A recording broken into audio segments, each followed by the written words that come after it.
PRE in the afternoon. Good afternoon. Joining us on the line now is Stephen Shapin to talk about his new book, Eating and Being, a history of Western thinking about food and ourselves. It looks at what we eat, who we are, and the relationship between the two. It's a history of Western thinking about food, eating, knowledge, and ourselves. Welcome to the show, Stephen. Thank you. Thank you for joining us. This is a fascinating subject. So why did you decide to research into this and put this book together?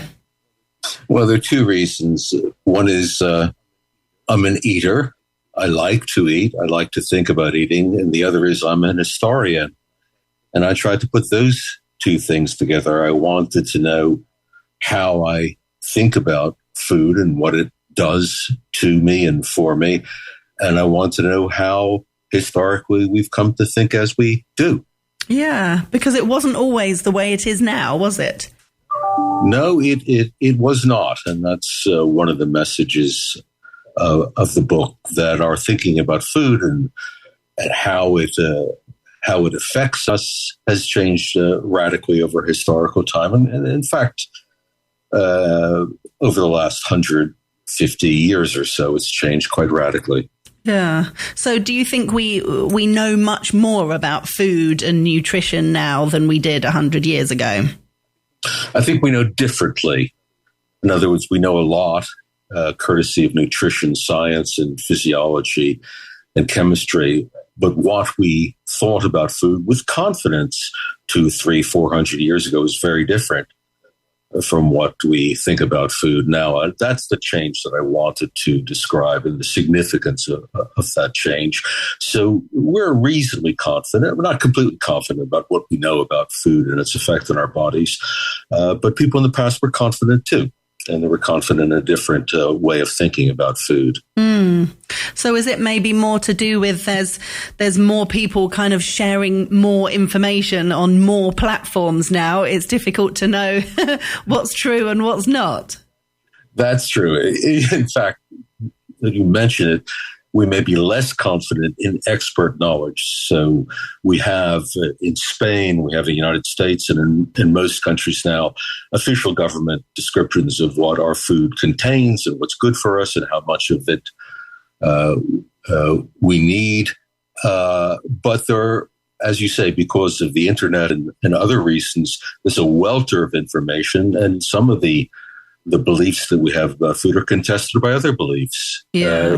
Many people find it very confusing. Oh, definitely. I mean, we see it all the time. We have experts talking, with a scientific background a lot of the time, talking about the benefits of a plant-based diet, for example, either cutting out meat altogether or certainly cutting down your intake of meat, and what a huge difference that can make to you health-wise. But then there are also experts who say, no, that's actually not true. Meat is really good for you and you need it as a staple part of your diet. So that in itself is very contradictory and very confusing. Yes, it is. And expert advice always has to run up against people's tastes, people's habits, people's cultural identities. So an expert voice about what is good for you is one thing, but food is such an important part of our lives that and of our identity, that the expertise always confronts what we're used to, what we think tastes good, what people around us eat. But in terms of expert advice, in recent decades, for example, we'll all remember that fat was bad for you and carbohydrates, starches were good for you. And we've come to think quite differently about some fats are bad for you, some fats are good for you, and carbohydrates, especially refined carbohydrates, are very bad. So in our memory, in recent decades, our thinking about what's good and what's bad from expert sources has changed. And also various diets over the years that have contradicted themselves. The Atkins diet compared to the soup diet or the juice diet. Again, opposite ends of the spectrum in terms of what we should be eating to lose weight. That's right. And in fact, the book that I've written is about a branch of medicine that was known at the time as dietetics. going from antiquity through the 17th, 18th, even into the 19th century. Diet now means almost exclusively how to lose weight. And you mentioned a range of diets that suggest how it is one could lose weight. But in the past, dietetics was medical advice about an ordered way of living. So it involved what you should eat, but it also involved how you should sleep, what kind of exercise you should take, how you should manage your evacuations, and even control your emotions. So diet has become, as it were, hollowed out. Now it's the Atkins diet or the Shapin diet or the apple cider vinegar diet to lose weight. But dietetics was a rich form of medicine that sort of covered many of the aspects of how we live our lives. And now it no longer does.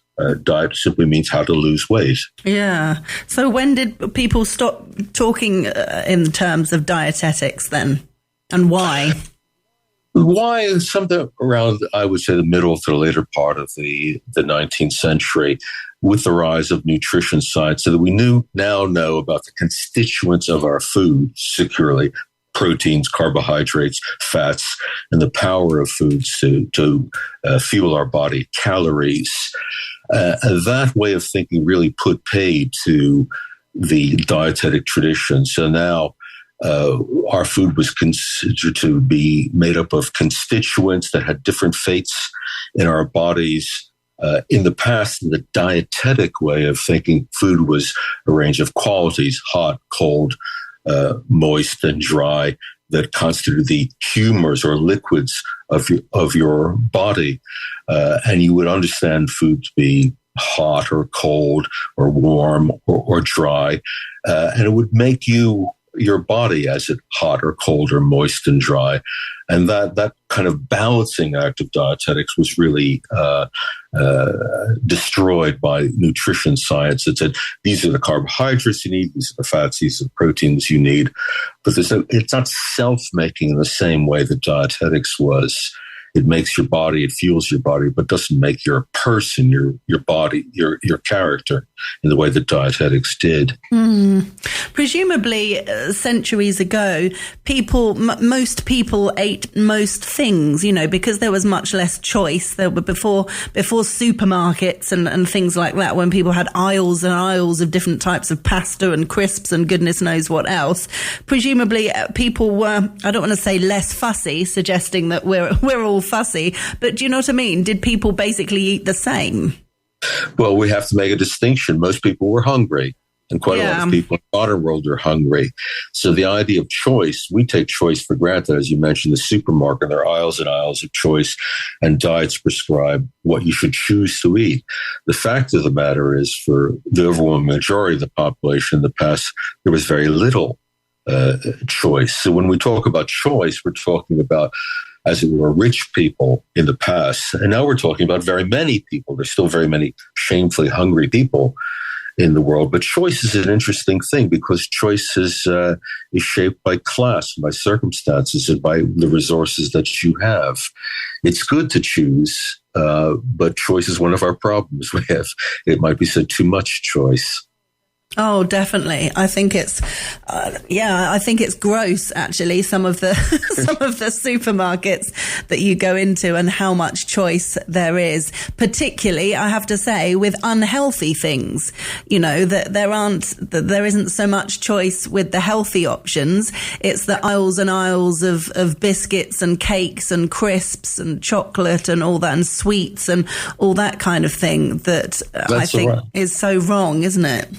Absolutely, but one of the ingenuities of nutrition science, but of food chemistry and flavor chemistry, is actually not only to engineer foods, but to engineer the tastes of foods that appeal to you, and then, of course, to advertise. So the world of branded food, which is compounded by chemistry, which is then advertised on the media, is really an accelerating circumstance of quite recent times. This does not describe how people lived and ate in the past. No, absolutely. So are there things that you've learnt from researching this book that you can pass on, that we should know, things that we maybe could do a bit differently? Not really. I'm an historian, not a a moralist or a food policy expert. But one thing that I did learn, and that people that who would read this book might learn, is that ways of thinking are really different, and the modernity, the recency of the way that we think about food now. It might be that some people reading about the dietetic tradition of past centuries will find that rather appealing, but that's not the message of my book. It's just what an historian can do is to point out that the way we now think about food is not the only way that we have thought about food. And very many people in the world are pushing back against the deliverances of nutrition, science, and expertise. I think of the slow food movement originating in Italy, which is more about conviviality, eating together, eating in moderation. But it's not the slow food movement doesn't concentrate on what is just good for your body, but what is good for you as a person. So there is pushback against the nutrition science way of thinking about food in the modern world. Yeah, I do find it fascinating with regards to the different diets that are out there and the different advice that we're given. And something that I've learned personally, I think, through experience and through experience of friends and family members, is that different things work for different people. We're not all the same. We're not the same body shape. We don't have the same type of metabolism. And a diet and an exercise plan even that works for one person, and they'll swear by and say it's the best thing that's ever happened to them, another person will try it and not lose any weight at all. It's all about understanding you and your body and what works for you. Exactly. But expert advice, especially expert advice validated by government, deals with a population. And for that reason, it can't really respect the individual differences. Now, in the past, there was a great respect for the individuality. And there was even a saying which sounds odd to us, but maybe also appealing: if it tastes good, it's good for you. In other words, there was something about food, if it agreed with you, if it tasted good, that was a sign that it was actually good for you. Now, we rather or live on sweets then. Exactly. They had no problem with sweets. But you have to remember that sugar was not all around the place in past centuries. Our sugared world is really an invention of imperialism and also of slavery and of the period from about the 18th century on. Yeah. But we do not live in a sugar-rich world. So it was somewhat easier to say, if it tastes good, it's good for you. My mother used to say, if I like it, it likes me. It likes me, I like it. In other words, it agreed with her. And we're rather suspicious these days if it tastes good, it's bad for us. Yeah, it's true. We do often think the opposite, don't we? Absolutely. If you're eating something that's full of sugar, you'll get some kind of sugar rush or sugar hit from it. And you'll think, oh, that tastes amazing. And then you'll have the crash afterwards. And, whereas if you have a nice salad or something, you can feel the nutrients. I certainly can. If I've had a day or so where I've had carbs and, pizza and things like that, yummy, heavy food, stodgy food, I'll be craving something green. I'll really, really want to have some lettuce and some herbs and things like that. And you can feel the goodness when you're eating it, I think. Well, you're now voicing tradition, the traditional attitudes that your body does tell you what you need, what's good for you. That kind of sense of the body telling you what it needs and what's good for your body is rather submerged by the advice of nutrition science. You need so many calories, so much sodium, so much potassium, that sort of thing. So we our body is there to listen to, but I think we've largely learned not to listen to it. Yeah, and listen to your head going, eat chocolate. Have a piece of cake. But also the advice, the traditional advice, which was moderation, the golden mean, not too much. That's also been rather submerged by nutrition science. So the two kinds of ancient advices in ancient medicine was, one, know yourself, and the other is nothing too much, moderation. But to say that sort of thing sound very commonsensical, very folkish. It's not the kind of thing that nutrition science expertise now tells us. Yeah, which is a shame because it makes so much sense going back to those basics. I mean, moderation, you could put that in place for most aspects of your life, really, couldn't you? You could kind of say that we shouldn't overdo on anything. Exactly, because moderation was not only the way to health, it was the way to virtue. So it does have this commonsensical, it does have this kind of appealing moral quality. There's a British expression, of course, a little what you fancy does you good, not just about food.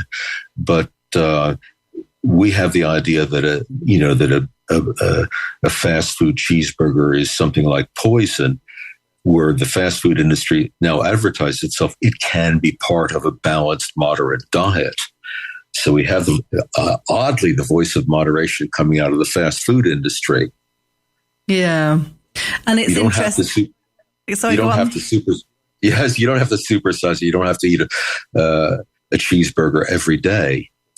So that's what the fast food industry. So they've had the voice of moderation has rather been relocated to the fast food industry, and it's not coming out of expert advice. No. And it's interesting as well, going back to the marketing and branding side of things, how much money and time and effort has been put into alcohol and various alcoholic brands. So people can feel like they're living a really healthy life by eating healthy foods, but then drink an awful lot of alcohol, sometimes on a daily basis. Indeed. Yeah, it's interesting. Well, it's been lovely chatting with you, Stephen Shapin. Thank you very much for joining us. If listeners want to get a copy of your book, Eating and Being, it's available on our website, tre.radio. Thank you, Stephen. Thank you.